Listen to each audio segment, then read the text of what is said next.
সংবাদে আমরা একটু কথা বলে আসি। হ্যাঁ স্যার চলেন স্যার বলে আসি। বলে দিতে হবে আর সতর্ক হওয়া উচিত। বাংলাদেশের পানি ঢুকতে দিলে হবে না। প্রতিটা সাংবাদিক বলে দিতে হবে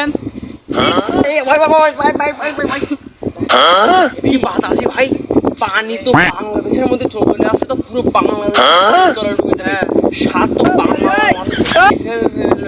সার আর তাদের পানি ছেড়ে দিয়েছে। হ্যাঁ তাদের পানি ছেড়ে দিয়েছে মানে দেখো আকাশের কি অবস্থা।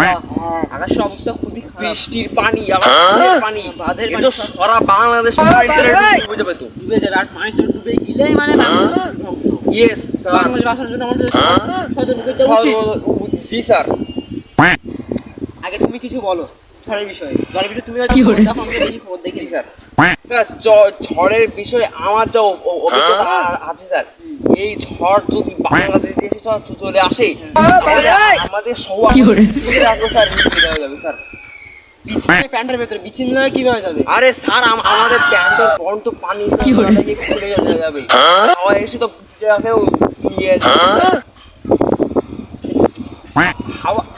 হাওয়া নিয়ে যাবে কিভাবে? এত পরিমাণ বেগ আমি তো নিজে দাঁড়িয়ে থাকতে পারছি না। খুবই বেগ তো বাবা, পিচি কিভাবে দাঁড়িয়ে থাকা নিজে তো ঠিক। আচ্ছা ঝড়ের বিষয়ে আমরা অনেক সময় কম, শুরু করো। ঝড়ের বিষয়ে অনেক ঝড়ের এবার যে ঝড় আছে সে ঝড়ের নাম খানপোলা ঝড়। আর ঝড়ের নাম আমি নতুন দিচ্ছি খানপোলা ঝড়। সে ঝড় প্রচন্ড বাতাসের বেগ খুবই উড়ে গেলে কিন্তু মানুষ সতর্ক দিতে হবে।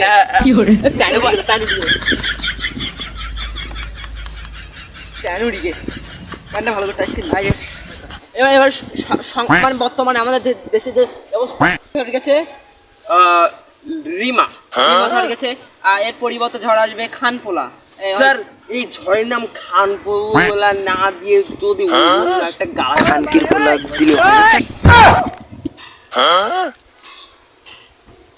এটা ওটার নাম আর ওটার নাম স্যার খানপোলা খানকির পোলা দিলে না স্যার ভাই মুঝে মারো না অত দিয়ে দরকার না, প্রবলেম আমি দেই। আচ্ছা ঝড়ের খুবই স্পিডে আসবে ঘন্টায় 124 কিলোমিটার বেগে তাই আসবে। ঝড় বর্তমানে ঝড় বাংলাদেশের মধ্যে ঢুকে পড়ছে। আর 2 মিনিট পরে ঝড়ের অবস্থা খারাপ হবে খুবই। 12 মিনিট পর আসবে।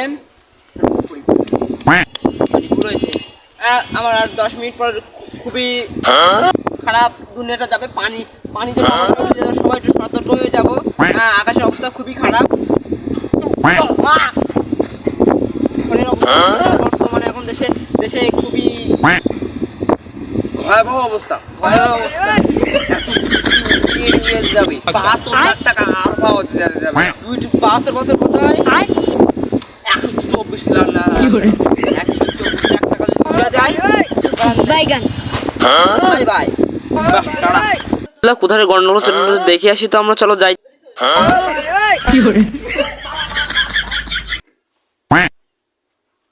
আমরা সাংবাদিক, আমাদেরকে কেউ জুতো মারে নাকি? হ্যাঁ আরে সাংবাদিক বলে কেউ আমাদেরকে কেউ পাত্তা দেয় না। হ্যাঁ আমাদের সম্মান কতটুকু জানেন?